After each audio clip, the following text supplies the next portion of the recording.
जय शिवराय मंडळी. आज फणसवाडी इथे ही छोटीशी क्यूट अंशिका दिसते. हिचा बर्थडे सेलिब्रेशन झालंय आणि यांचं सलग दुसरं वर्ष आहे की ते इथे सेलिब्रेशनसाठी आले ते. तर तुम्ही फणसवाडी पुन्हा दुसऱ्यांदा का चॉईस केलं सेलिब्रेशनसाठी? दुसऱ्यांदा काय, इनफॅक्ट सेलिब्रेशन व्यतिरिक्त गेली 3-4 वेळेस आम्ही इथे आलेलो आहोत मागच्या वर्षभरात. आणि फक्त टेस्ट हे तर डेफिनेटली बेस्ट पॉईंट आहे.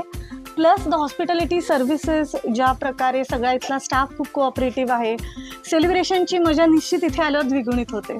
अरे वा, तुला कसं वाटलं बाळा? छान वाटलं. सो आम्ही पुण्याला राहतो आणि माझे आई बाबा संभाजीनगर, छत्रपती संभाजीनगर इथून आलेले आहेत. आणि आमच्या दोघांसाठी साधारणतः 2 तासांचं अंतर आहे. त्याच्यामुळे आमच्यासाठी खूप प्रवास, 5-6 तास जाणं येणं हे न करता आम्ही गेले 4-5 तास इथे छान सोबत स्पेंड केलेले आहेत.